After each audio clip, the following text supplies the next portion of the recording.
So welcome to the 2019 edition of Coffee and Kids, First Five's Policy Breakfast.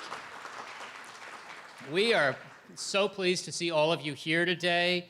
I know many of you were here at our inaugural Coffee and Kids last year, so you came back, so that's a good sign. We hope to see you for many years. So I wanted to start, last year we didn't get as much time for kind of interaction, so I wanted to start with one quick thing. We obviously have way too many people for introductions, but I would like to take 1 minute just to make sure that everyone at each table has introduced themselves to at least the people at their table. So if you would do that right now, just so you know who you're sitting with. All right. See, isn't it better now? You know who you're sitting with. All right, well, let's move on. So, by the way, I didn't introduce myself. I'm Sean Casey. I'm the Executive Director of First Five Contra Costa. It's always great to see so many friends and colleagues in the room, both people we've worked with over the years and our even newer partners all the time. So again, thank you all for being here. I want to acknowledge a few folks who are in the room today, and I would be remiss if I didn't acknowledge members of our Children and Families Commission, which is the public commission that oversees First Five. I see Lee Ross and our chair, Gareth Ashley, in the room. I saw Marilyn Lucy in the room. There she is. Diane Burgas, who you'll hear from in a minute, is also on our commission. And do we have John Jones in the room? I don't know. Oh. But Catherine Mason is in the room. And did I miss anybody else? I think they're all there. So I want to thank them in particular for being here. They are great leaders for young children in our county, and we really couldn't do it without them. So I very much appreciate their being here today, taking time away from the other things they have to do in their lives. I also know that we have several representatives of local elected folks in the room. I spoke with staff from Senator Dodd, and I think there's a couple school board members. I don't have the list in front of me, but I will get to that later. So before we move on, I want to acknowledge our co-sponsor for today's event, First Five California, which is supporting a number of similar local gatherings around the state this year to encourage these kinds of discussions about how we go about supporting young children and their families in our communities. You know First Five California. You've heard their jingle on the radio or on TV, the Talk, Read, Sing one, right? Anybody want to sing the song? No? Okay. It's a great thing that they've done to just really put in the minds of the people of California that how important interaction is with young children. It's a silly song. It's an earworm in a way, but it really is a great way that everybody in California really actually has this idea about interaction with children is actually really important for their development. So I have to applaud them for that work, even though when I'm listening to the Giants game, anyway. So, but I do want to thank First Five Contra California for their support of this event as well. And I just have to take one moment also just to thank the amazing staff we have at First Five, who quite literally made this day possible. So I'm looking at Lauren Wagner, Brian Kelly, Alex Koo, Sarah Burke, and all the other staff people who were here today showed up early to get this going. I am always hugely gratified by your commitment to our work, so thank you all for being here. Okay. And now what I'd like to do is introduce Supervisor Diane Burgis, who will do a welcome of her own. As many of you know, she represents Contra Costa's 3rd supervisorial district. That's encompassing most of the far eastern part of our county, the cities of Antioch, part of, Oakley, Brentwood, and even part of Danville. So Diane, would you like to join us?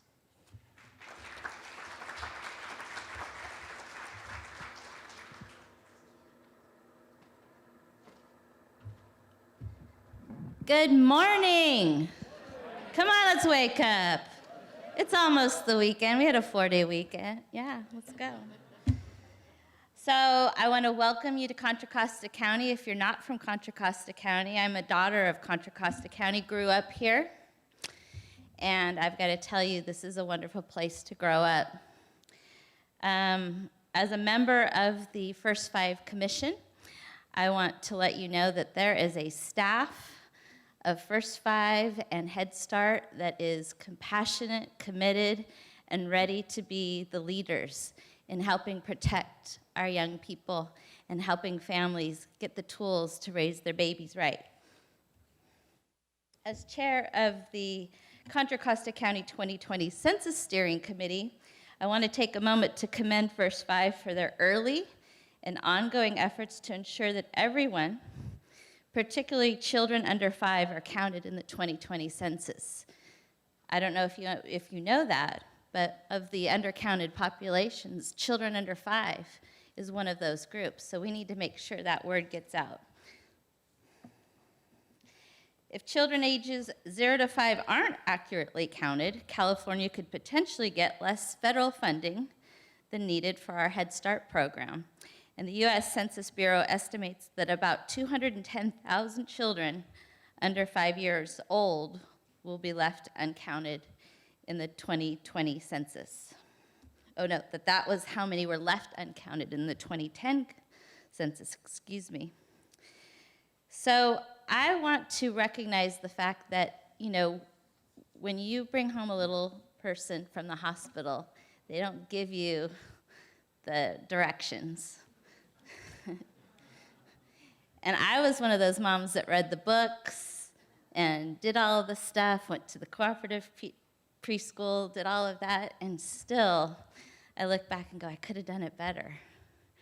And when parents come home with their babies and they have other challenges, whether it's language or economics or you know, conditions in the home or disabilities, they need a community to support them. So I'm really encouraged to see the people that come out and are committing their careers and their time to this, this issue and to pay attention to it. And I thank you for being here. And good morning. Okay.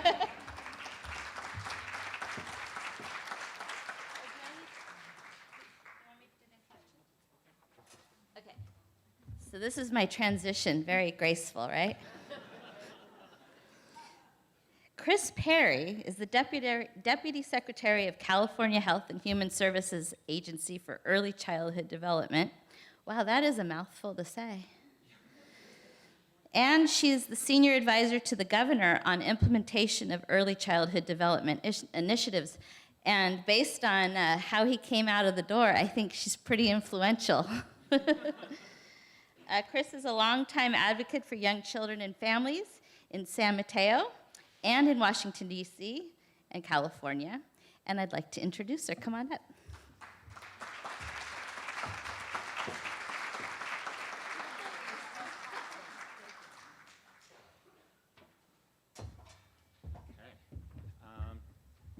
We're going to need another microphone.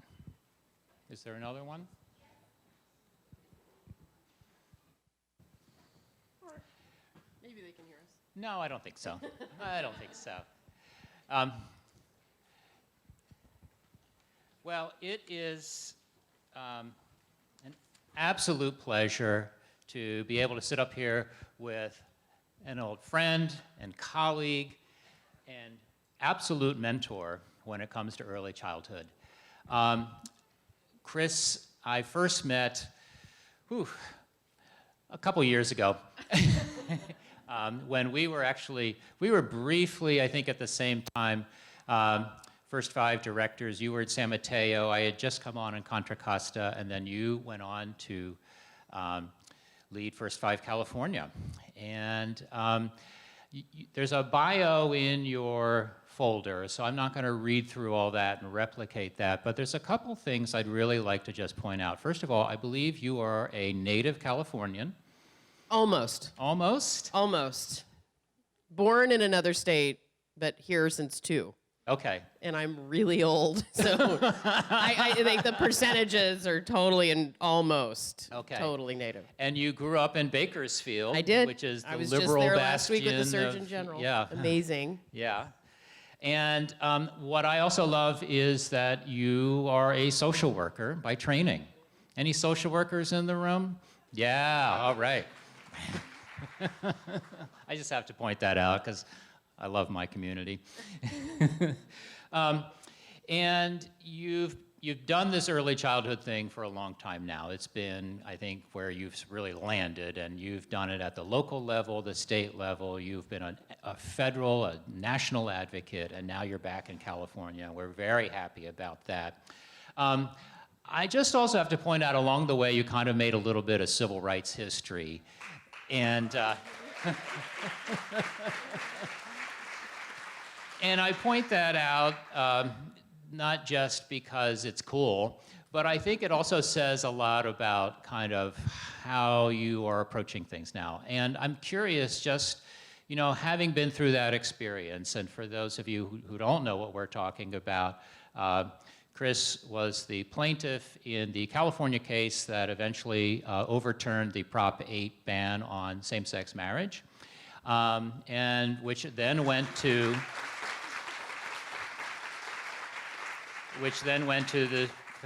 our federal Supreme Court to actually create the right to marry for all Americans. So that's a big deal. So I'm wondering, in your work in early childhood, how does that shape kind of how you think about these big policy issues that we're going to talk about here?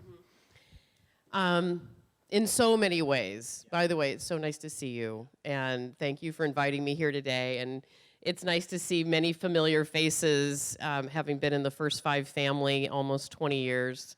It's amazing how many of us are still here doing the work, and I'm so grateful to all of you for your commitment. Elected officials and all of the leadership in Contra Costa County over all these years has made such a difference in the lives of children, and I really want to thank you. So I come to this work with a little bit of personal experience that we're not born equal. We're made equal through laws and policies.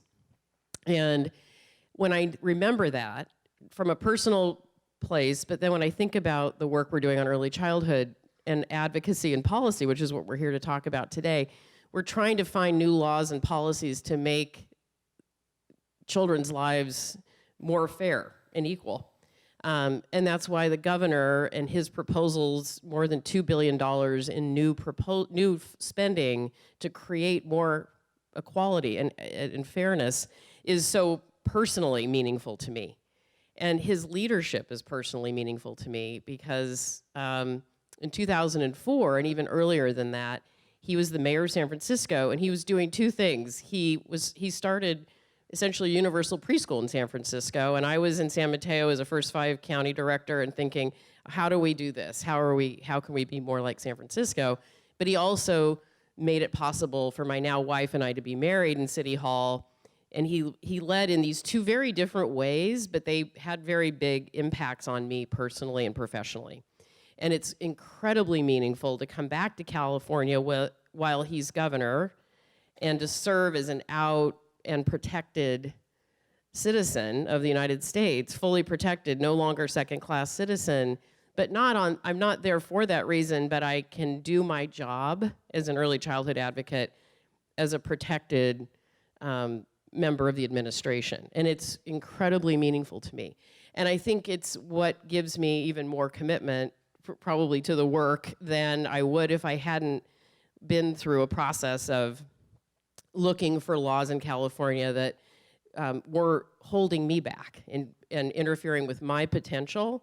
And it brings so much meaning to the work I do around early childhood, because we all know children have this infinite potential. And when we put laws between them and their potential, right, we're affecting our entire society. So I'm really looking forward to the possibility of investing in their college education, investing in their parents' ability to stay home with them when they're a newborn, investing in their parents' income because they're on CalWorks and they're trying to find steady employment. Like, there's so many important policies and laws that we're considering that I know will have a big impact. So tell us a little bit more about this governor. It's brand new for us. He's clearly different from the last governor, so that's bound to happen, of course, but he's clearly shown he's different. He is a self-proclaimed policy wonk and a family advocate. So how does all that come together? How does he think through these things? Well, so elected leaders of all kinds have multiple levers that they can pull to create change. And in this case, and I can't speak too specifically to the former governor, but I know in the case of this governor, he's looking at the people in position as a lever. Who is in the administration? Who is he turning to for advice on early childhood or transportation or how to prevent wildfires or how to do something about health coverage and health care? Like he's looking at this full gamut of options before him and putting people in position that can help realize his dream that we have, a bigger, bolder, better California. In addition to the people, there are policies and there's a budget. Obviously, all of you are tracking this. We're just a couple weeks away from the official deadline for the state budget to be completed. And he has made it clear what his priorities are because of the many, many things he could have decided to invest in. The things he's investing in, I think, reflect what he's most committed to. And early childhood is at the top of that list for the first time ever. Early childhood is an actual chapter, standalone chapter in the state budget, in the governor's budget proposal. That has never happened before. He is proposing more than $2 billion in new investments on top of, frankly, hundreds of millions of dollars that are already going into early childhood investments across the country. $2 billion, just to put that in perspective, is more than the federal government invested in any year. I was in DC advocating for increases in spending on childcare or Head Start or home visiting or preschool. That is historic. And so he may be a policy wonk, but I think underneath all of it, he and I share a little bit, and I think everybody in the administration shares this idea that you have to make certain populations a priority, and you have to show that you're committed through increased investment. And the investments need to be shepherded and protected by your administration. Speaking of putting people in place, I think the other telling thing was the people that he has pulled in to be his kind of early childhood team. You're obviously one of those, but you're not the only one. And it's really remarkable. And he created a Surgeon General out of thin air, I think. What's that all about? Yeah, it's a team. I'm playing right field, by the way. I'm on the team, but really, I'm very fortunate to be on the team. Indeed. So starting with the governor himself and his long-standing track record and commitment to early childhood going back to his days as mayor, not insignificant. He's also, I think his wife, the first partner, is equally, if not more, committed to gender equality and policies that support families and two-generation commitments. So the combination's powerful. I think they come at it from slightly different angles, but together, very committed. His chief of staff, Ann O'Leary, who many of you have had the pleasure of meeting or having heard speak on these topics, has more than a 20-year track record on early childhood at the federal and state level and in the nonprofit world. She is amazing. And indeed, they all came up with this amazing idea that we should have a Surgeon General in California, and they selected Dr. Nadine Burke Harris, who's a Bay Area, she's one of our own. And I'm proud to say that working with her on trauma-informed care and in launching trauma screening in January and looking at what's the infrastructure that we need in California to reduce ACEs by half in a generation. The ACE scores of children in our state right now with an ACE score of 2 or more, we're at about 63%. 63% of children in California right now have an ACE score of 2 or more. Now, if you don't know what I'm talking about, trust me, that is really problematic because we're talking a lot today about early childhood development, but what she's talking about is, of course, across the course of your entire life, these early childhood experiences will not only have social impacts, psychological impacts, but health impacts on you. Increased heart disease, asthma, obesity, things that are obviously really, really causing our healthcare system to struggle. And so I'm really proud to be a part of that team with her. And then Giannina Perez, who's in the governor's office advising him on policy, is another tremendous asset. And I could go on and on. The Secretary of Health and Human Services, who was appointed recently, Dr. Mark Ghali from Los Angeles. I can't say enough nice things about him. Every day they announce Tom Inzel's coming in to help us with behavioral health care. These are like almost world-renowned leaders, and we're all sitting at 1600 Ninth Street. You should visit us in Sacramento. It's a really exciting time to be there and to be partnering and thinking about how to make this opportunity meaningful. And I think that was one of the big signs that this is different. It's kind of it's like getting together the band and then going on tour. I mean, that's what it feels like. I want to take a little bit of time, just walk through this budget a little bit of kind of what are these big policy proposals that right out the gate we're talking about. And then we can talk about kind of what we think is coming down the road. But you mentioned that it is the first time that there is actually a chapter in the budget called early childhood. It's also chapter 1, by the way. It is the first thing. So before roads, before water, before all that is early childhood. So I have to say, when it came out in January, we looked it up and there it is. We didn't have to go hunting through education and health to find our stuff. Word search. Yeah, right. I have to say, you had me at hello. I mean, that just said it all. But I also think the other thing that's really amazing is the comprehensiveness of it. I think in the past, we have been saying, if we could get this year, let's see if we can get 10,000 more slots, or if we can get an incremental thing here. And I think what came out this year was, we're gonna hit it in 10 different ways. And so there are 3 different areas that were sort of proposed, and I don't know if they're morphing at all since January, but it was early learning, which I think we all usually expect, but then it was also reducing poverty, and then it was children's health and development. So let's just walk through those. In the early learning, clearly this governor is interested in eventually getting to universal preschool. But there's a lot of other stuff that has to go with that, right? It's facilities, it's quality, it's all that. So say a little bit about kind of how all that came together. Yep. This governor, I think, came to the work across all of his administrative priorities from a cradle to career paradigm. And if you think about all of your investments in the state that way, of course you start with chapter 1 is early childhood. Of course you do, right? Because it's cradle to career. And within that universe of early childhood, there have traditionally been sectors, factions within the early childhood world. As small as we are mighty and we are divided. And in some ways, that's the result of how funding comes to the early childhood ecosystem.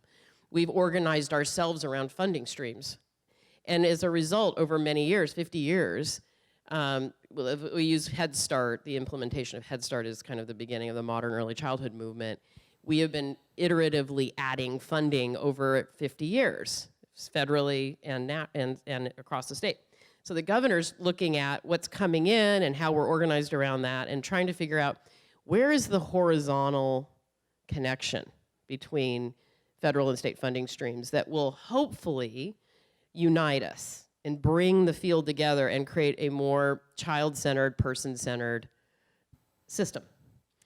And it will take years to do. So this year, year 1, there was a huge commitment to articulating policies that are more horizontal in nature.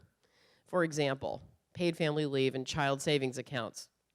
Traditionally not viewed as early childhood, but clearly belong inside the early childhood chapter because we're making an investment very early in the child's life to give them the sense that they are going to achieve a higher education. That has been proven through research to be highly effective. A deposit as small as $50, the governor is proposing, or $100, sends a message to parents of all income levels your child is going to get a higher education. Paid family leave. Well, I don't have to tell all of you how critical the first weeks and months of a newborn's life are, not only physically, but emotionally. And parents are going back to work as early as 2 weeks postpartum. 2 weeks postpartum. Not only is that incredibly challenging for parents and newborns, they're not terribly productive in that window. So we're really starting a task force to talk with employers and business and labor about how do we find a shared solution to paid family leave to increase bonding and attachment, because that too, we know, pays dividends over the course of the child's life and the parent's life in ways that are brand new for us to think of as an early childhood issue. What's not new, but we have to do more of, is what do we do about childcare? There's not enough of it, and it needs to be higher quality. And what are we doing about pre-K and K? So then on the early learning side, it's a little more traditional in the sense that we need to fund things we've been funding. We need more of it. It needs to be better. What's less traditional and more exciting, and I'm happy to work on it, is that prenatal, postpartum, up to 3 years investment that comes through the Health and Human Services Agency and will hopefully tie to the larger education system. And frankly, is a direct reflection on the way First Five has approached its work since its inception 20 years ago. So the brilliance of Rob Reiner in passing Proposition 10 in 1998, and by the way, elections matter. They really matter, right? Because we've had a tobacco tax in California that's the envy of every other state, that has allowed this governor to come in 20 years later and build on a system that otherwise wouldn't be here and wouldn't be mature and capable of expansion, both horizontally and vertically. So see the gift of coming back now after 20 years of all of your hard work, and then he's saying, okay, we're not in a recession, we have a surplus, I can do something to magnify the work that goes on in the state that has had the greatest impact. There's also something that came up in the May revise, was a master plan for early learning. What do you think we can expect from that? What do you think that process will look like, and where is it going? Yeah. So Pat Brown, again, elections matter, Pat Brown, many years ago created the master plan for higher education. And many of you remember when the higher education system in California was the gold standard, hands down, the gold standard in the country. We had a UC system, a CSU system, and a community college system that were articulated, that were low or no cost. We weren't saddling students with debt that they could never shake. Well, in this case, we're looking at a master plan for early education that perhaps would have similar outcomes, right? Articulated between age groups, multi-provider, multi-year, not saddling parents with huge amounts of debt or preventing them from taking advantage of high quality early care and education. The way that will roll out is, first we have to get the budget passed, by the way. It's still 2 weeks away. In the budget, there are dollars earmarked to support a process that would start in October and last 1 year. At that point, if we are so fortunate to receive those dollars, we would begin a process that builds on what the Blue Ribbon Commission recommended recently, the Assembly, what the preschool development grant process that's being hosted by the Department of Education recommends, essentially building on these two federal and state documents or reports and their recommendations, and allowing this governor to make his recommendations as well. So that these branches of government, right, they're different, and they ask us to do different things. But this governor is looking at what his possible solutions are to a system that's not meeting everybody's needs. System that's not quite a system yet. Yeah. I think it's also representative of what is clearly kind of a bold, and we called this meeting this morning, the vision for early childhood, because it is a very bold vision, and this is just year one. So, and hopefully we have 8 years. So how do you think, where is this, how high could this go? What does this really look like for the future? Well, I feel like that question is all of our question to answer. And one thing I'm excited about, but I worry about, is that we're still all playing kind of in our own sandboxes around the state. And by that, I mean regionally and programmatically. Even within a region, you're divided around programs. So imagine if the advantage of coming to Sacramento and having this different elevation and looking out at the state as a whole, and what I see is just a huge amount of decentralization and thousands and thousands and thousands of flowers blooming. And what is important, and I learned this in Washington when Obama won his second term, and the advocates there that had been fighting with Congress forever for more child care, more Head Start, more early Head Start, for home visiting, fighting and fighting and fighting for these things, and had organized themselves around those funding streams, but hadn't necessarily organized themselves as a coalition, suddenly realized this was a moment in history where the highest ranking official in government said, I want a birth to 5 policy platform that you will all support, and you will support me in advocating for it by not only speaking to your communities in your fields, but to Congress, in this case the legislature, so that we can get to a place where there's consensus across party lines, across regional lines, across programmatic lines that allows for a better, more coherent, rational, affordable system. And so that is a huge collective question, is how willing are all of you to come together around the different policies I've talked about and Sean's talked about, and perhaps prioritize what's of most importance to you as a community.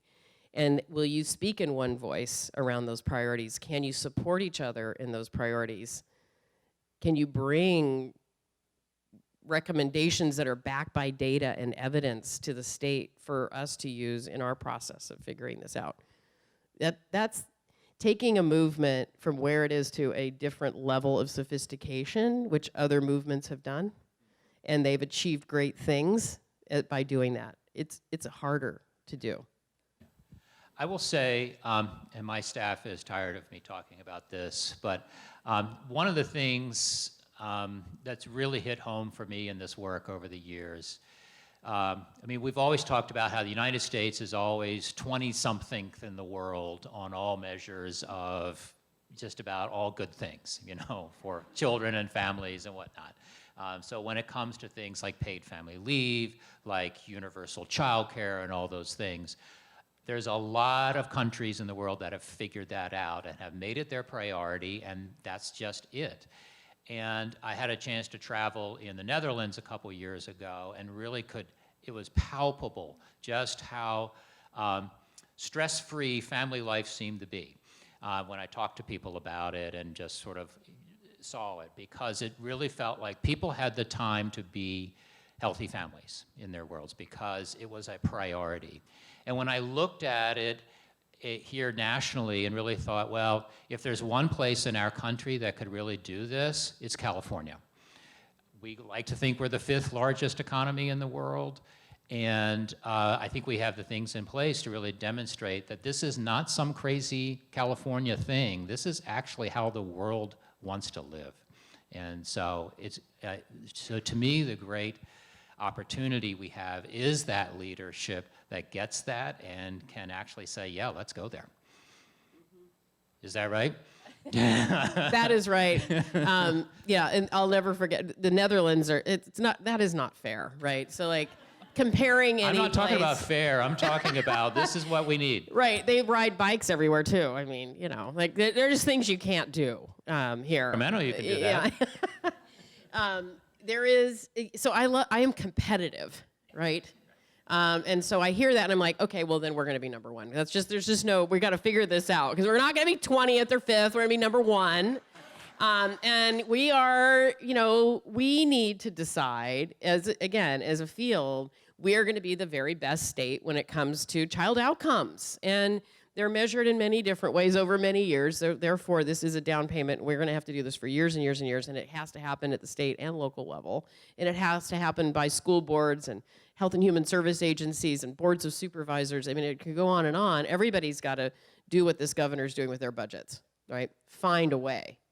Be creative. Look at Title I. Do everything you can to figure out how you're putting a little bit more into birth to 5. And this is not, I think business has to do this too, and faith has to do this too, and philanthropy has to do this too. We are really positioned to be the Netherlands, and it's going to take, honestly, a better articulation of that vision over time. So one thing I like to think about is not only the policy and budgeting levers, but I also like to think about communications and strategic communications and how effective those are in this moment in time.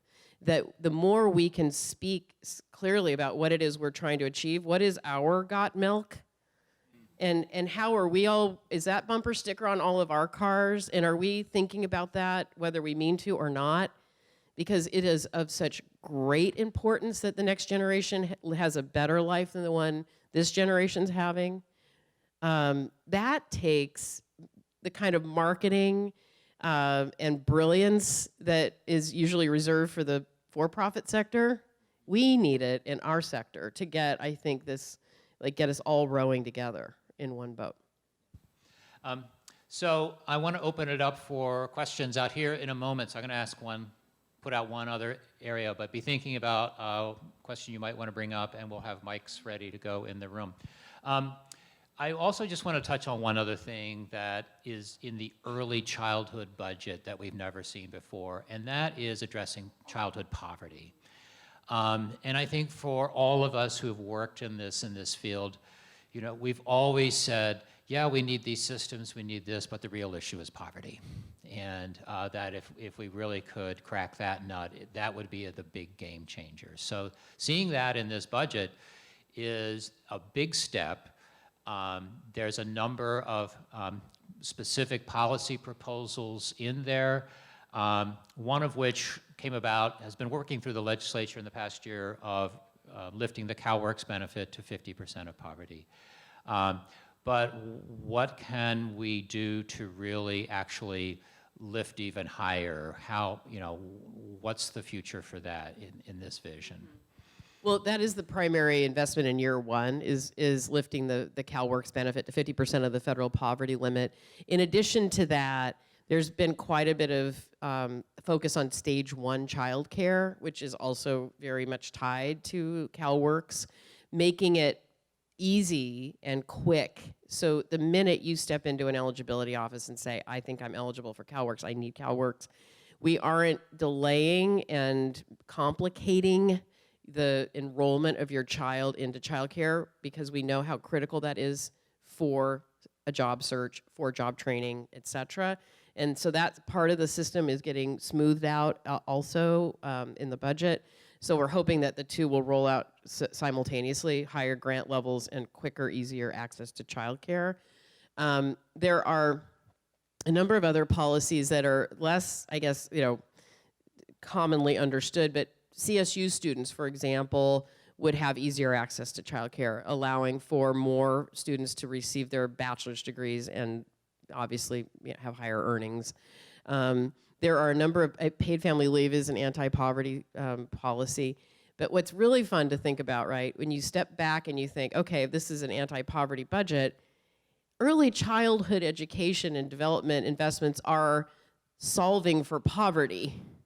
So one thing that's kind of fun sometimes is we think, well, we're solving for early childhood education, so we need more money to do that. Well, what you're really doing, right, everything in the budget is trying to remedy economic inequality.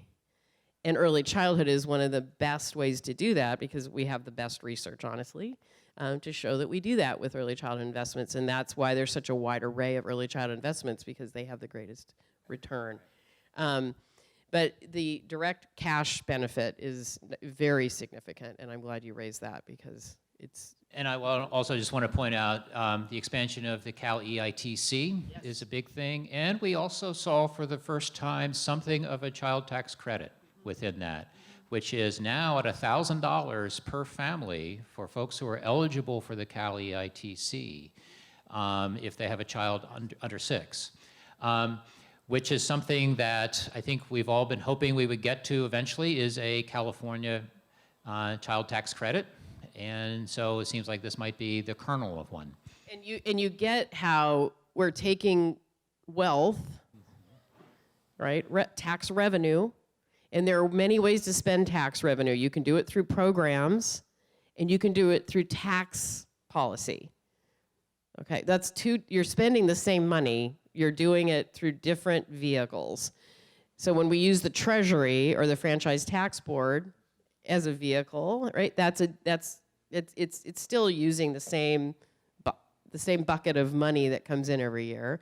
And we're in a fortunate position in California to have a surplus this year, and probably for a year or two more, and then things may slope downward.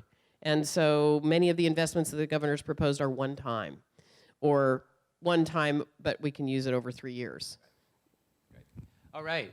We'd love to hear from folks in the room. What's a question on your mind this morning as you've been listening? Burning issues. And so throw up a hand.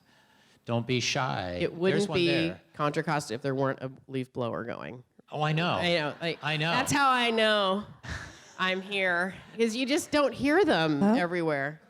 Now, wait a minute. Before we go on, Kris, there are 57 I love a other good leaf counties. I don't think Contra Costa is the only one with leaf blowers. All right. It's immaculate. It's like amazing. There's a question in the room. Would you like to introduce yourself too? Okay, my name's Diane Dooley. I'm a pediatrician. I work for Contra Costa County. I'm also on the American Academy of Pediatrics leadership group. We're so excited about the things that are coming out of the state. It's just thrilling for all of us, and especially to work with the partners in this room and throughout the state. The ACEs screening is, as you probably know, meeting with some mixed reception by primary care and pediatric providers.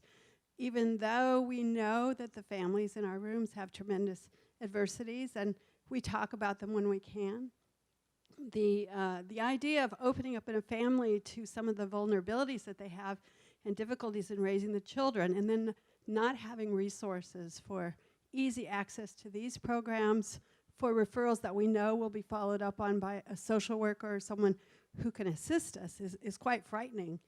Most of us don't have social workers in access, and most of us don't have private communication with the programs. So do you know what kinds of solutions are being developed to address these concerns? Yes. Thank you for raising those, and thank you for the work you're doing. I've had the benefit of working closely with the Surgeon General over the last several months in looking at the multi-layered preparation necessary to roll out the screenings on January 1st, which is what's in the budget and hopefully will pass.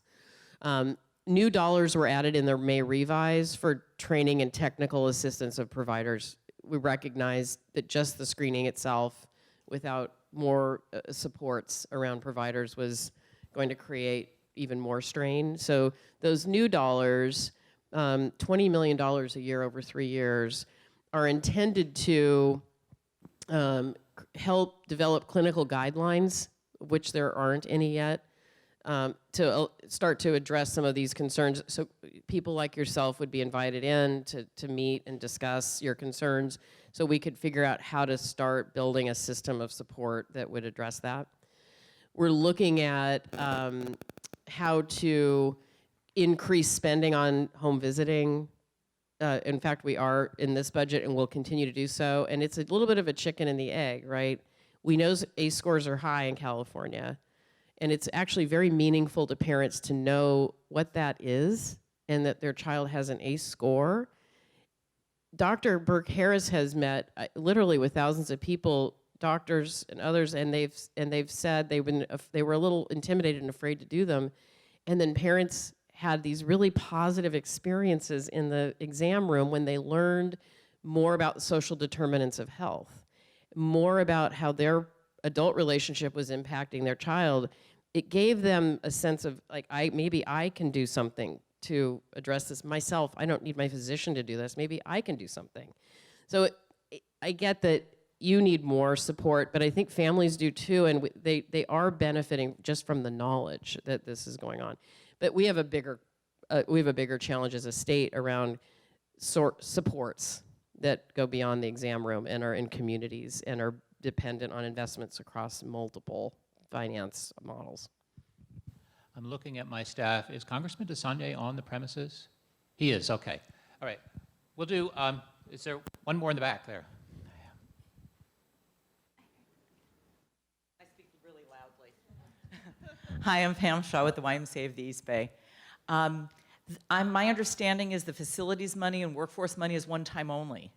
And while it seems like a lot, it's a drop in the bucket compared to the old buildings that we serve young children in that are falling apart, as well as so many of our staff are eligible for subsidized childcare. It's appalling. We need to get the salaries up so we can have higher quality care and better training and all of those things.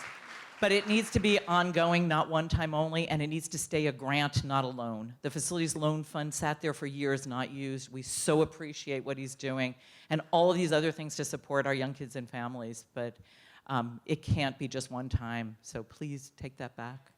Pam, you're doing such great work. Thank you. And your voice is a critical voice in this. It is a first year. It's a down payment. We're going to get the master plan done. That is how we need to, that should shape the future investments around facilities, compensation, the overall professionalization of the field.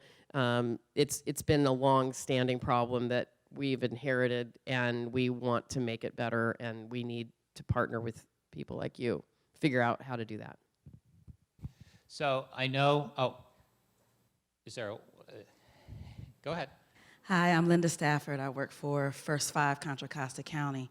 And she kind of stepped her toe in the swimming pool of what I wanted to bring up. My question really is concerning the workforce and the amount of time, the amount of hours, whether it's working directly with children, whether it's doing other paperwork for state funding, and trying to go to school to acquire more units, and the compensation of the effort and time that is put forward with working with children, family, and communities. So I wanted to know about how the allocation is being determined considering the level of work that we are putting in.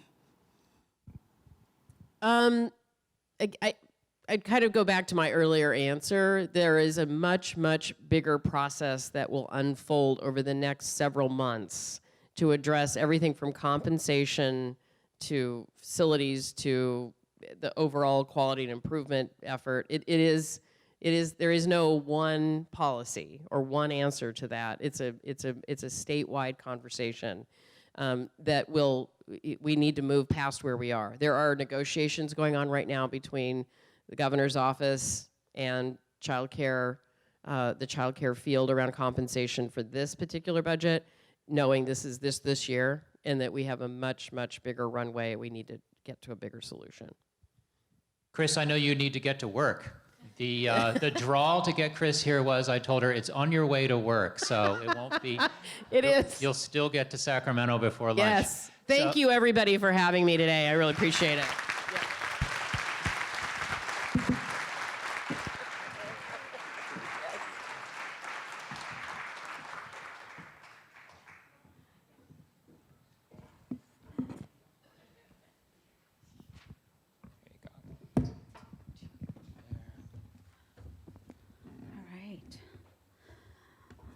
Buenos dias.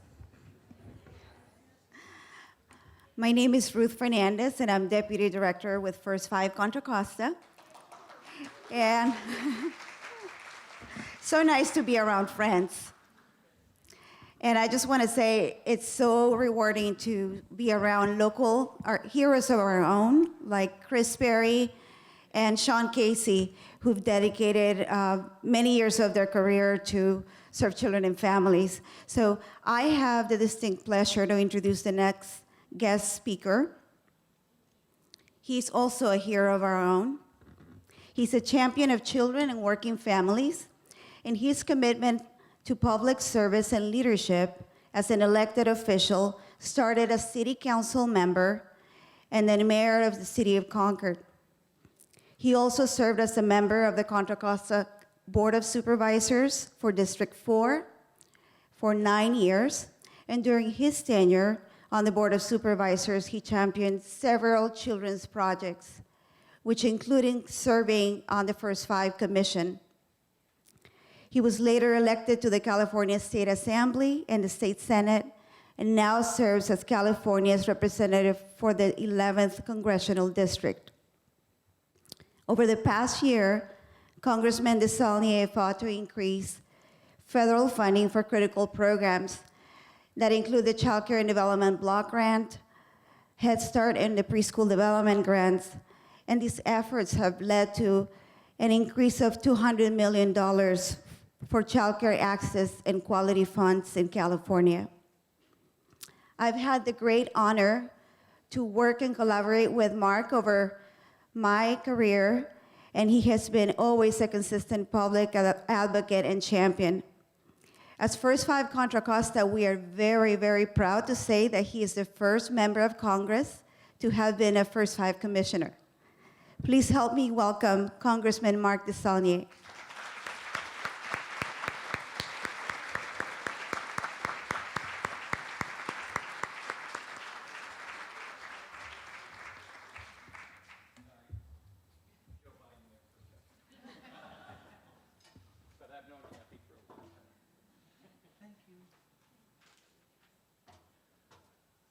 Well, that was good news. So the good news is you just heard the good news. And be thankful that you are residents of the great state of California with very, very, very forward-thinking elected officials. And Governor Newsom is doing a great job. His appointments have been remarkable. I'm good friends with Ana Montesantos, who was the finance director for both Governor Schwarzenegger and Governor Brown, is now Governor Newsom's cabinet secretary. So she's right there with the chief of staff. And they're doing great work. And I miss those days when I was a member of a functioning legislative body. And the other thing is that you know, I think we just have to be aware on the West Coast.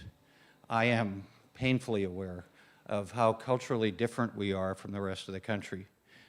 We try things. Sometimes people criticize us here, both at the state level and local level, for things that people in the rest of the country think are crazy. But they turn out to be visionary, quite honestly, and often. And this is an example of it. I was just standing back there thinking about when Rob Reiner came to DVC, and Congressman Miller and I and a few other people were there to promote the initiative and how well it did here in Contra Costa. So in the Congress right now, it's a get up every day and fight as hard as you can to protect democracy and get through what we're going through, quite frankly, as a former Republican. We, on the Education Committee, I'm on the K through 12 subcommittee. I was on the Higher Education subcommittee for the first 4 years there. We did reauthorize ESSA, the K through 12 reauthorization, the first 2 years I was there, and that was bipartisan. Basically, we wanted to keep what we had in place and get rid of some of the things that weren't very popular in my predecessor's bill, No Child Left Behind. There is a lot of interest because we know from cognitive research that is exponentially going up. People talk about Moore's Law when it comes to technology. When it comes to neuroscience, as you know, you can hear at UCSF, they're doing amazing things. I go out there regularly. I'm so proud of them. UCSF is the second largest recipient of National Institutes for Health grants, and it's about to pass Johns Hopkins, and they do a terrific job on their new campus right now on neuroscience and child development.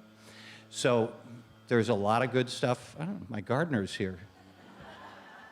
It's funny because he was at my house just a minute ago. Pablo? So it's very tough right now. After this meeting, I have a meeting with Congressman Thompson to meet with local elected officials about infrastructure. If you watch the news in the past couple of weeks, Speaker Pelosi and Senator Schumer went down to the White House to have a discussion with the President of the United States about infrastructure. He said he was all in, $2 trillion. We desperately need investment in infrastructure. And then the conservative elements of the Republican Party said, no, we're not raising any revenue for infrastructure. So the next meeting will be about, frankly, trying to figure out how we can protect what California is doing and investing in its infrastructure, not so much about what we do. So most of what we're focused on right now, and I'll say the last 24 hours since the special counsel had his press conference, is just protecting American democracy and trying to hold the administration accountable. I've never seen anything like it. We had the Secretary of Education into the committee for the second time, and she's basically ignoring the law.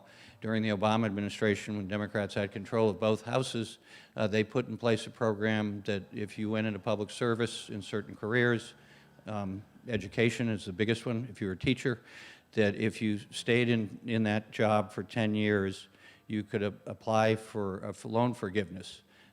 So the 10 years just passed, and only 1% of the people who qualify for loan forgiveness who were told, because a law was passed and signed by President Obama, that they would be able to apply and get their loans forgiven. This is to attract young people and the best and the brightest to go into teaching, and eventually to go into teaching for high-quality early education. When I have had a bill both in the legislature and the Congress that we've worked on that would create universal quality child care, and it would go, I would pay for it with a payroll tax, because employees or employers, as you know, are the beneficiaries of this. There's a wonderful book called Perfect Madness, if you've heard about it, by a woman who served during the Clinton administration and then went to France, had her first child in Washington, and then went through the challenges of trying to be a full-time mom and working in Washington, D.C. in a high-level position. And then she went to France, and the Perfect Madness is the comparison, and this is 15, 20 years ago, that what the French do for early education and what the Americans do is the Perfect Madness part, is that we don't do enough in spite of what we're attempting to do. So it's a constant challenge. I did get an amendment passed that was a bill that would help facilitate Head Start programs and new facilities, and that was bipartisan. I have been able to get 30 amendments and bills passed, so there is bipartisan work, you just don't hear about it. I work very hard at working with my colleagues. Glenn Thompson from Western Pennsylvania is a Republican good friend. One of the things I'm proudest of is we worked on a bill that got passed into law that create family engagement centers, and the Department of Education is now coming up with the regs for that. It's only $15 million, but it's the first child engagement centers that'll be federal funding for in the history of the country, so I'm proud of that. We just got $5 million in the appropriations added to that program, so we're looking forward to that. Back to the Secretary of Education, when it came my time to question, they've gotten really good, the administration, of when cabinet secretaries come, or that level of the administration comes to testify in front of Congress, when they don't ignore our subpoenas. Sorry, that was a joke. They've been very good at playing out the clock and being as obtuse as possible. So in most of the committees, we get 5 minutes to ask, and there's a big group of people on these committees, so it's hard. If the witness is just using up your 5 minutes, not saying anything, you have to interrupt them. If you've followed Maxine Waters ever, Auntie Maxine, as we call her, she's famous for reclaiming my time, which is what you say in Congress when you're trying to get some of your 5 minutes back when somebody is using it up. So she did this, and I had to interrupt her because I said, Madam Secretary, and before I ask questions, Virginia Fox, who's the ranking member and former chair from North Carolina, who I have a great relationship with, but we don't agree on very much, on the big things, she asked her questions about this loan forgiveness program. And it was very critical of the Obama administration that we had 10 years to do this and it's not working and we should get rid of it. And the Secretary DeVos responded by saying, yes, I don't believe in the law. I don't think government should be choosing what careers people go into. So it was a nice setup for me because I said, we're not choosing, we're incentivizing people. We're just like we're incentivizing CEOs to make as much money off of the rest of us as possible. So I said, Madam Secretary, I want to be clear here, because I think what you just said is you're defying law, that you're not administering what you were directed by Congress in statute to do. And she sort of looked at me blankly and shook her head, and I'm like, so you're saying that's what you're doing? Because are we going to have to put in our statutes when we're back in charge that if you don't do it, you go to jail? Because the assumption is you're a cabinet secretary, you're going to do what the law says for you to do, and we've got thousands of people who have gone into teaching and have this debt on the assumption that this law would forgive their. So somebody spent 10 years in teaching, partially motivated by the fact that their loan is going to be forgiven. So it was tough. We're continuing to work on that. But that's the kind of atmosphere. I'm sorry to be the bearer of bad news, but you probably know this from watching television. We're in a really unique time in this country where we're so polarized, as polarized as we've been since the Civil War, in my opinion. And we've just got to keep working at it. We do get things done, like with Representative Thompson, when we're left alone.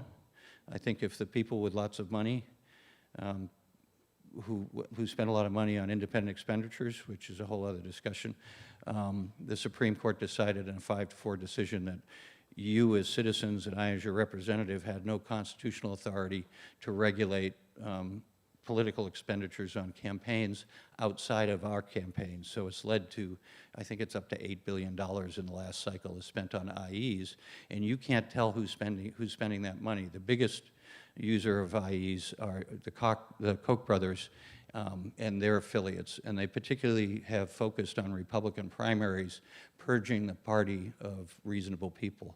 So they're just getting more and more conservative. It's not even conservative. I don't have anything wrong with conservative and liberals. It's part of the debate in this country. I tell a story about if you ever go to Monticello, Jefferson's home.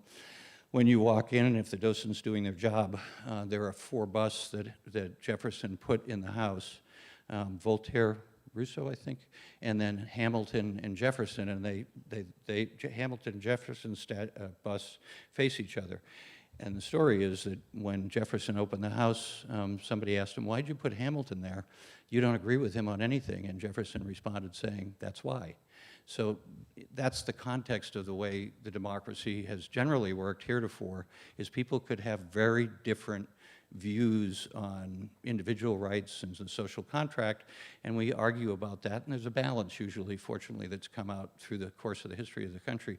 But now it's very different. And I think the good news is that the last election, we had record turnout, particularly amongst people who don't normally vote, and young people are mobilized. I met with a group from DVC yesterday, very diverse, talking about some really disturbing things that have happened up there about racism, which is also the number of things from graffiti to hate crimes have gone up because of the tone of this administration.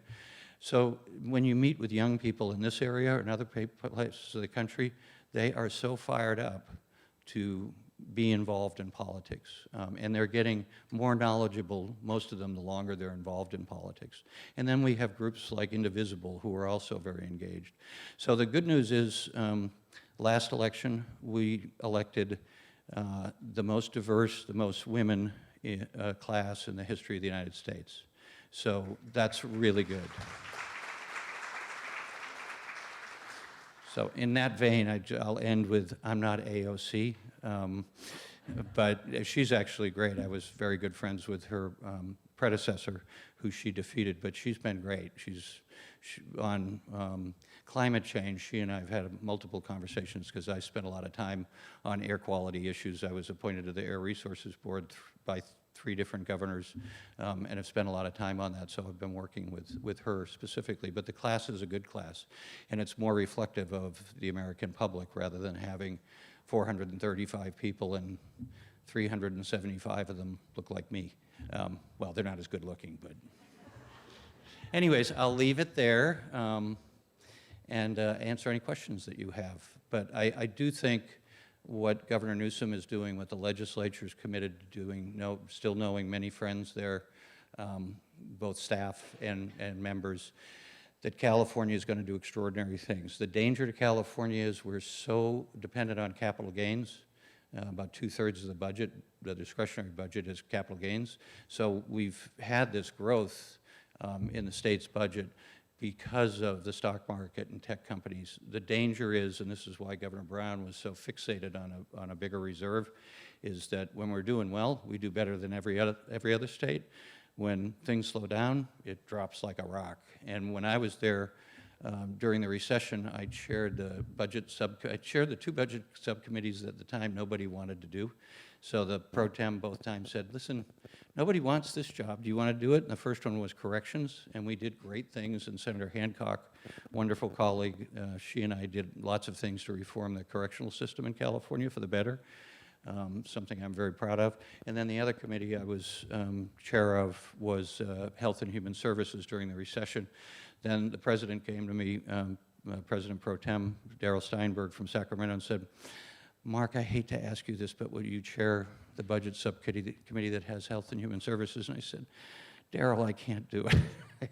I was on a county board of supervisors during other slowdowns where we don't have as much money as other counties in Contra Costa, because when Prop 13 was passed, our base level was fixed at a lower level than most other urban counties. It's Contra Costa, San Diego, and Orange County. So they don't have as much discretionary funds as San Francisco being in the high end, because the Board of Supervisors had always fixed it very aggressively. So I told Darrell, I just can't do it. I can't tell people who are doing wonderful work in Health and Human Services that we're cutting billions of dollars. But being a good masochist, I did it. And I'm really proud of what we did. We did a great job trying to protect disabled and disadvantaged people, and now they're doing better. So I think that I'll just leave you with this before your questions is, what you do is so incredibly important. We know that cognitive development is the future of humankind. It always was. When I was in Congress, I started something called EPIC, Ending Poverty and Inequality in California. Continue to do work around that, particularly with Stanford. Stanford has one of 3 federally recognized institutes for the study of poverty and inequality. I've since gone to Michigan and Wisconsin, who were the other 2. We know, and they tell us, the future of this country and the way to get rid of inequality that we're suffering through, and the way to make America continue to be preeminent, both as an economy, but as also a place where discovery is disproportionately represented for the human species. You have to spend money on education. And we now know that family planning, early education, and a great K through 12 and higher education program is the key to success. And if we don't invest in that, the Chinese are, India is, as they grow and get more, they have more of a budget they can invest in. The Europeans always have. Then everybody does better. But if you don't invest in that, you're going to suffer. And last comment is, you probably all know I like to read a lot. It's a wonderful book called The Shallows, and it's really interesting, but very disturbing and a warning to all of us. And he writes about, this is in 2005, so it's been a while, that anthropologists and neuroscientists are now working on this research where when they come up with skulls that have been preserved over thousands of years, they have measured it so that our skulls increased as the evolution of the print and literacy increased. So they can see in Europe, when Gutenberg discovered it, they can see that generationally our skulls actually grew. And that was because more people were reading and doing deep reading, so that the information that we were getting as a species was going into our deep memory. And the neuroscientists now say, I mean, our deep memory is the best supercomputer in the world. We are right now, all of us, going back and searching our computer, and instinctively, these are these amazing impulses that are problem solving and responding to messages you're getting from me and from everyone in the room, going back through your history, what you've read, what you've experienced. So over that time, our skulls grew. It's wonderful. The bad news is the research is starting to show, because we're putting everything in our frontal cortex and not absorbing enough deep reading, this is the theory, is that our skulls are starting to shrink. So that's why your work is so important. And with that, I'm told I've used up all my time, so I only have time for one question. And if you've ever heard me answer a question, it'll be life or death to get me out of here. Anybody have a question? Maybe I can do two really quickly. I'm going to try to be as fast as I can. My name is Marina. I'm from John Swett Unified School District, Board of Trustees. My third year, and it's exciting, and I'm very happy to meet you. My question is, how is the federal budget allocating funds for special ed students? I heard, and I'm very excited about pre-K, because that's when we have to start.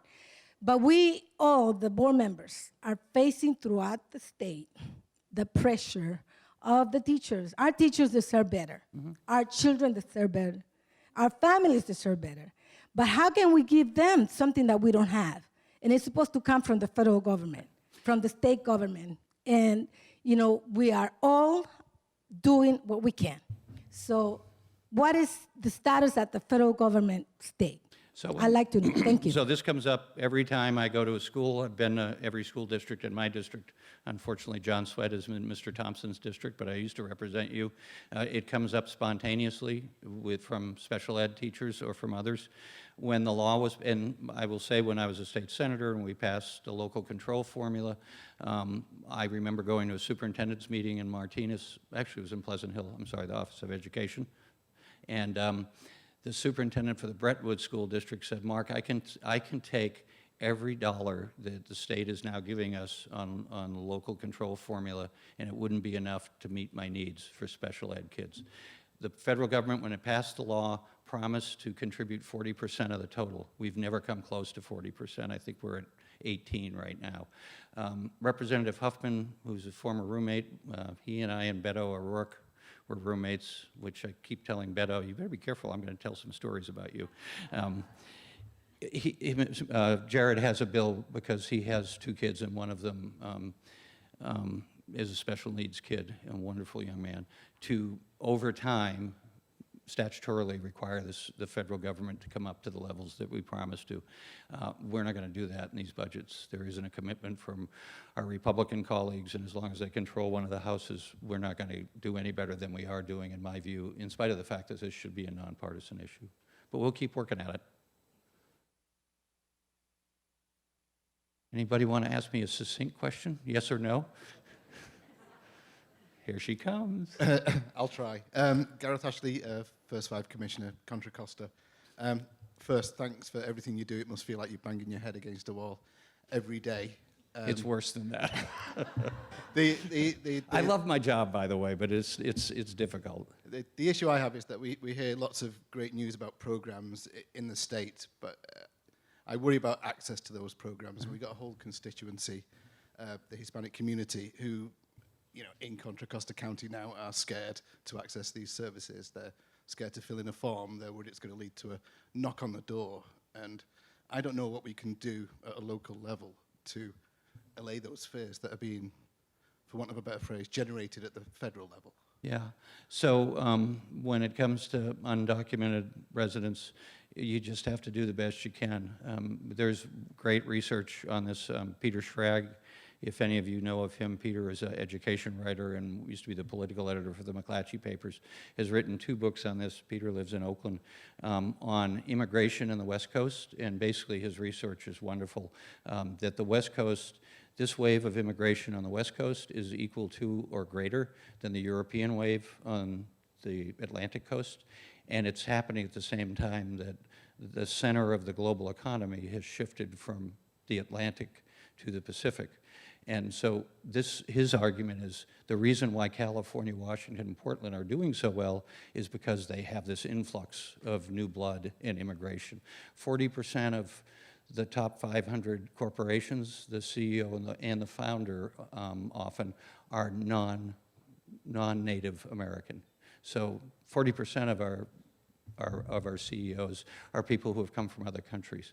So this is another problem we need to have immigration reform, we need to do it thoughtfully, and we need to stop using it as a race card to split people apart and make people worry about it. My argument to my colleagues in the South and the Midwest is, if you want California's economy, you want to be like us, the 5th largest economy in the world, but you don't want to do what we've done to get there. So however, states like Massachusetts have done more on education. We should emulate them. So it's a real problem. Anything we can do to help, Chanel Scales-Preston, who's our district director right here, we work very hard in that community and outreach through the faith community and from their nonprofits to reach them and say, come to us if you're having problems. We'll help you. And one last thing, I'm just really proud of Chanel and my staff. We were just informed yesterday, and it'll be in the press today, that we won this award, very prestigious Democracy Award, from the Congressional Management Foundation, which is a nonprofit, nonpartisan organization, very respected in DC. Out of 535 members, we were awarded the Innovation, Openness, and Transparency Award for the work that they do and the staff in DC does. So I'm really proud of them. So I'm sorry to be Debbie Downer for the day. Don't give up. Get up every day and do what you do. It's so important, and things are going to get better in a year and a half. Or sooner.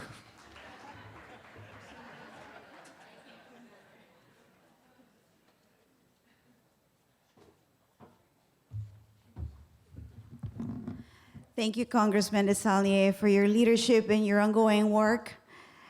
So let's give him another applause. And he always makes an effort to join us when we're gathering talking about young children.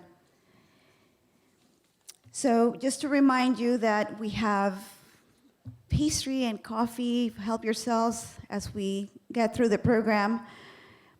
Next, we wanted to make some time to let our minds rest a little bit and have some table talk conversations where we could generate some ideas. We have heard from our wonderful speakers this morning how our landscape is looking for California, and all of us have a lot of questions and also are wondering what that means for our work here in Contra Costa County. What does that mean for our partnerships, for our current services, for the things that we're doing or not doing? So we've given you a form at your tables. It's called Table Talk. It looks like this. And what we were hoping to do is to ask you to do a quick, just a couple of minutes to go through the 3 prompts and just write down the ideas that have resonated the most for you as an individual quick write. And then to use the remainder of the time to talk to your people at your table and share what's coming up for you. The 3 prompts that we have are, what have you heard today that excites you? What challenges do you see for Contra Costa County in implementing these new or expanded initiatives?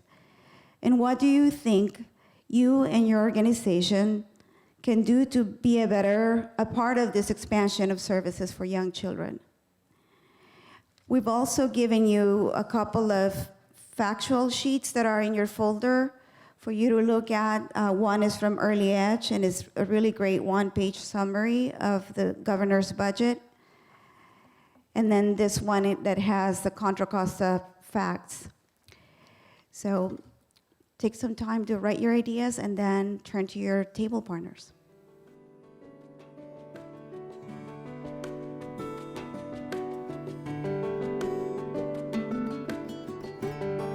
We wanted to just ask for a couple of share-outs from maybe 1 or 2 groups in the room. We're a little short in time, but I welcome any volunteer table that want to talk about maybe 1 or 2 key points that emerge from your discussions.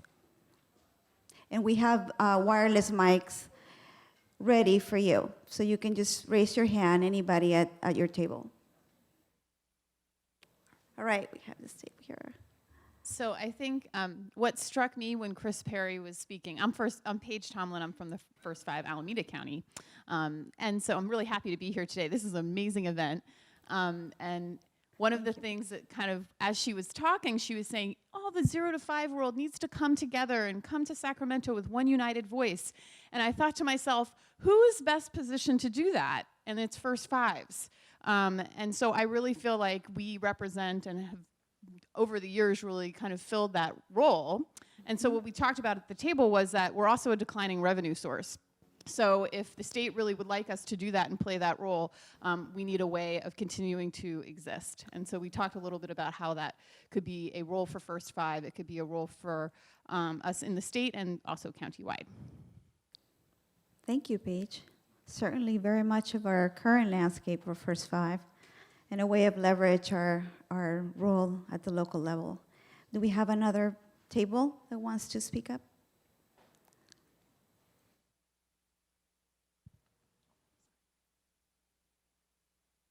Just going to say what everybody's thinking. In order to expand services, we do need the facilities, and then we need teachers, and we need to be able to pay teachers that will come out of the college wanting to be in the field.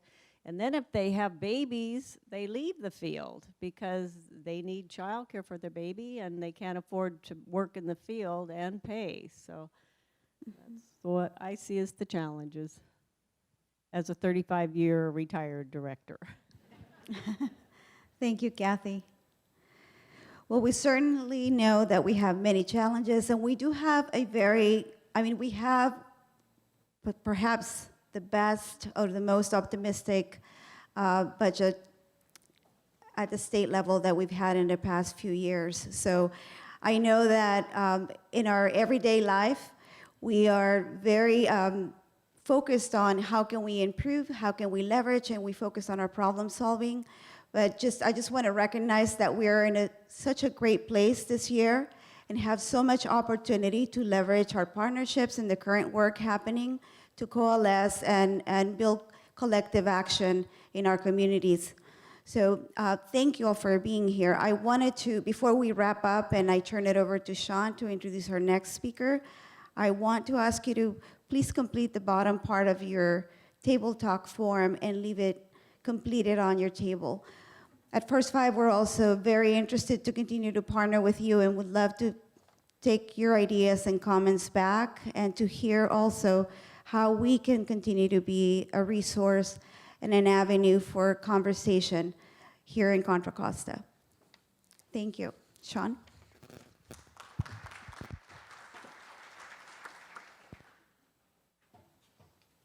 Thank you, Ruth, and thank you all for taking the time to think through some of what you've been hearing today. It's my great pleasure to introduce Supervisor John Joya. Is he in? Oh, there he is, John. I've been looking for you everywhere. I just want to say, John, as you all know, has represented our first district for 20 years, coming up, yeah.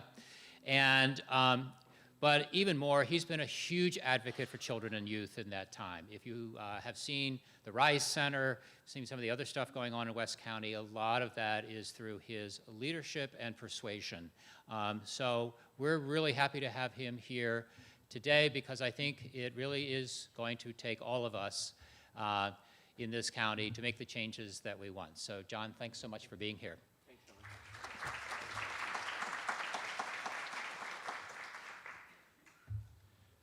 And Sean, thanks for your great leadership and all of the First Five family. It's always a pleasure to really talk before folks who are doing what I think is the most important work we can all do, which is supporting young children and families. So I want to first start by saying thank you for spending almost half your day, and I know you think about this for more than half a day, on this great work, and because it really does take all of us coming together and getting energy off of each other, right? This is a difficult time. We heard a great vision from Governor Newsom's office. It's great to have a governor who puts money in the budget behind these values, right? We heard that this morning. And of course, Congressman DeSaulnier, who used to be on our board, who has always been, and continues to be a great advocate for children and families. I mean, it really does take advocacy at the federal level, takes advocacy at the state level, but it really also takes us at the county level. And I think, and I just wanted to say a few words about this, we need to develop public support to develop local revenue, more local revenue for children and families. We are not, oh, I do see our superintendent of public instruction, who's also been a great leader. It's great to have you in this position and really working to try to keep everyone together on all of this. Thanks. So, I reflect on what we're doing in West County, where we put a coalition together to develop more funding for children and youth. And I think what was done in West County, and how many of you are from West Contra Costa County? Great, okay. Got to always call out our West County folks because there's great work happening there. Can form a model for what we do countywide. Because in West County, we formed a coalition of labor unions, community-based organizations, political leaders, and other community-based neighborhood leaders and institutions to actually put 3 measures on the ballot, which will result in, when fully funded, about $4 million a year more for children and youth services just in the city of Richmond. $4 million more. And it was done by a coalition, and youth serving organizations came together saying we need to create an Office of Children and Youth in the city manager's office. We need to develop a plan about how to invest money for children and youth. And we need to create some funding. So the first 2 measures that were put on the ballot, and I'm referring to this because I think it can form some energy for us to think about what we do countywide. So the 2 measures that were put on the ballot in June of 2018 passed by over 70%. They created this Office of Children and Youth, which is now staffed at the city manager's office. It created an oversight committee by the city council to look at how to make recommendations on funding. It created a process to develop a youth investment strategy. And, I think most importantly, it said, if we can pass another general fund tax increase, then a set-aside out of the city's budget has to occur for youth services. So we passed the measures in June, and then in November, same coalition came together and passed with over 60% an increase in the real estate transfer tax for properties over $1 million. And that set-aside will kick in starting in a year. It will build up over 3 years to eventually be 3% of the city's general fund. And it has to be on top of existing funding. You can't take away existing funding. So, but it took a while. It took a couple years to get there. In fact, a number of youth-serving organizations, the Rise Youth Center helped lead this effort, did a petition gathering drive, talked to residents, and so the measure to create the Office of Children and Youth was actually placed on the ballot by a petition, by a citizens initiative. So I think we can do the same thing here in Contra Costa. Whatever, it doesn't have to be exactly the same, doesn't have to be the same tax mechanism, but we need to come together as a family, East, Central, and West. There's a lot of different issues in different parts of our county, but the common issue that brings us all right around this table are children and families. And it's about, talking about this issue in ways that appeal to people outside our circle. I think so often we use language and we talk to people who are in the same field as us because they get it. But we're trying to communicate this really important issue to people who don't think about this every day so we can get them to support the need for more resources. I am an absolute believer that we're not going to really make headway to close the disparity and the gaps that we have among our children and families in Contra Costa if we don't have more resources. Plain and simple. We can say we've got some great ideas, great policies, we need those things, but we need resources to implement those things. The fact is, and First Five has done plenty of studies, the Lesher Foundation did plenty of studies showing the gap that exists. Sometimes when we look, at sort of countywide averages, we think, well, we're doing okay, but actually if you look closer at the numbers and you look at the differences around our county, kids in particular areas of our county, including parts of the area that I live and represent in Richmond, and look at parts of Pittsburgh, parts of Concord, parts of Rodeo. Kids and families are not doing as well as in other parts of the county. And that's unacceptable, and I know you know that. So our ability to sell this is to talk about the stories. You have everyday stories of work that you're doing that are meaningful. People, I think, relate to stories. But also that this is the best investment we can make of tax dollars. And we've seen all the research that when you invest dollars in early childhood, it pays huge dividends down the road. It improves our public safety. There's a statewide organization, you may know of it, called Fight Crime, Invest in Kids. It has a lot of law enforcement folks and others on it, and it promotes after-school programs because they found that, after-school programs reduced crime during those hours and had a lot of other positive outcomes. So that story of how does increase public safety, as they say, a good investment of tax dollars, but also the right thing to do, helps our economy because we're training our future workforce. I know there are folks here from the East Bay Economic, I still call them the Contra Costa Council, just call them that, who understand and want to promote a better economic environment here.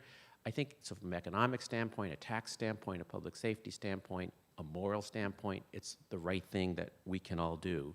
So one of the things we're doing in Contra Costa, at our board, we had a discussion last week about whether to pursue a general sales tax measure for an array of services. And I want to thank, actually, I know there's a number of folks here from county health and social service departments, our Head Start folks, the preschools that we run for low-income families. I want to thank all of you for all the work that you do, in addition to all of the great community-based organizations that are here. But we need more revenue. I give Alameda County credit for coming really close on their early childhood tax. They didn't quite get there, but they did a number of years ago pass, and then they extended a tax just for health care. So we're going to have some discussion at the Board of Supervisors about, there's a finance committee of Karen Mitchoff and myself, to look at the issue of when's the right environment to look at a possible local measure. A general measure that we would put on the ballot, a sales tax measure, would that's not dedicated to a particular purpose, would be a majority vote. I think it's really hard to pass a 2/3 vote in Contra Costa on many issues, unfortunately including issues, not that we can't. A general fund measure with proper support, I think with majority could happen easier. But while we're doing those things, it's important to continue the advocacy that you're doing and to build this support. So I want to, we'll talk to you more about whether we pursue this general measure and how we can bring a coalition together to have a portion of that go for services for children and youth. And this is not going to be an easy road, but I'm really optimistic that there's movement and things happening here. I see the Lesher Foundation. I appreciate the study that you did, because I think that people understand that we have to close the divide that exists. Thank you for doing what you do. Thank you for spending your time, and your voice matters. We can collectively make a difference, but we need to tell people about why this is important. And not shy away from the fact that we need more local revenue to get this done. So thanks for being here.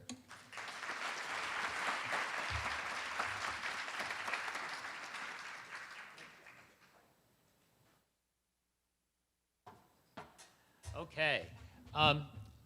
I neglected to mention also that John this year is chair of the board, and that he has chosen to use this year to really talk about children and these kinds of things. So I very much appreciate the fact that we have champions on our board, and we've seen 2 of them today. So I'd really like to just give another round of applause for John Joya for being here, and for those very pertinent and strong remarks about kind of what we need to do here in Contra Costa. I want to thank all of our speakers, Diane Burgis, Kris Perry, Congressman DeSaulnier, I feel like I've learned a lot. I hope you have as well. It's been a great group of folks. I want to reflect on one thing that Kris Perry said while we spoke, and also as I was talking to her earlier. From her position in the governor's office, and as someone who's been around a few times, different administrations, federal, state, local, her biggest concern is we need to make the early childhood coalition as big as possible. Those of us in the early childhood field, we've been marching up to Sacramento quite a bit over many, many years on our various advocacy days. We've brought our studies, we've brought everything. We can't assume that just because this governor gets it, and just because out the gate he made early childhood a big priority, we can't assume that therefore it's all gonna turn out great. What this governor is going to need, and Kris has said this before, he's gonna need all of us to have his back and to be talking to our legislators about this, but also to be talking to other folks in our community. It's really going to be important that our business community gets this and is going to also have the governor's back on this. It's going to be really important that our faith communities are up there, that our local cities, that everybody is saying, this is the direction we need to go. We consider this an 8-year effort, not a 1-year one-off. And that's how this is actually going to happen. There's going to be a lot of competing issues for the governor's time over his time as governor. There will be emergencies, there will be economic issues, there will be fires and floods, frogs, all kinds of things are going to happen, right? And that's where our coalition, our broadest coalition in every county, in every city, across the state is going to be what's necessary to make sure the transformation that we see a hint of today actually comes to be. So my call to action is following right up on John. Not only do we need to work locally to create these revenue sources and build the coalition to do that, but that's also the coalition that really moves our state as well. It's all one part of the thing. Along those lines, I just want to say what First Five is going to be doing coming up. We are actually working with our local Office of Education and the local Planning Council on an online mapping exercise that people will be able to do to look at childcare need across the county in particular communities. So every year the local Planning Council pulls together all this fantastic data. This is the first time we've been able to actualize it on an online interface, so that you'll be able to click on Richmond and click on preschool and see what's the need right now for capacity to get to what universal preschool would look like. Or you'll be able to click on the county. You'll be able to do a lot of fun clicking, believe me.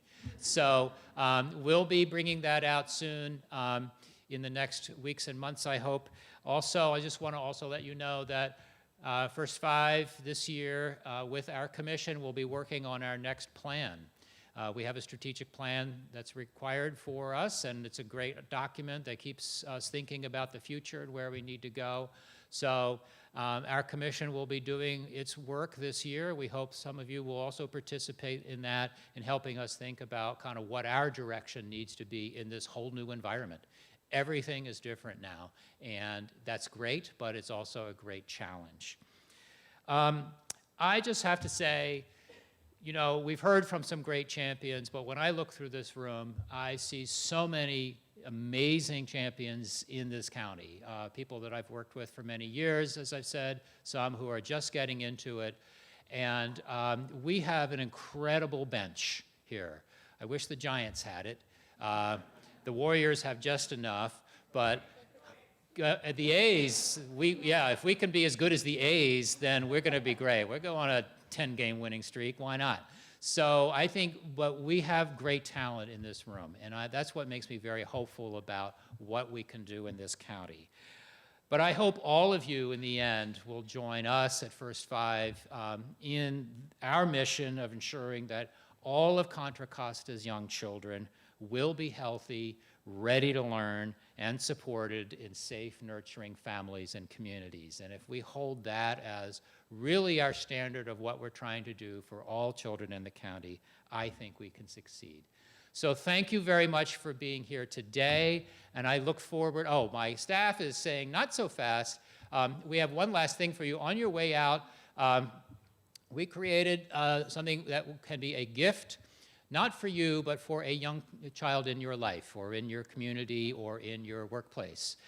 So these are for summer, little backpacks with some items in them that can be helpful for children and families, so we hope you will take it. This is not for you, again. This is for a child.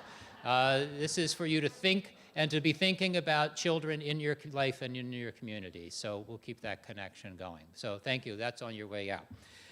Thank you. I look forward to seeing you next year at Coffee and Kids. Bye-bye.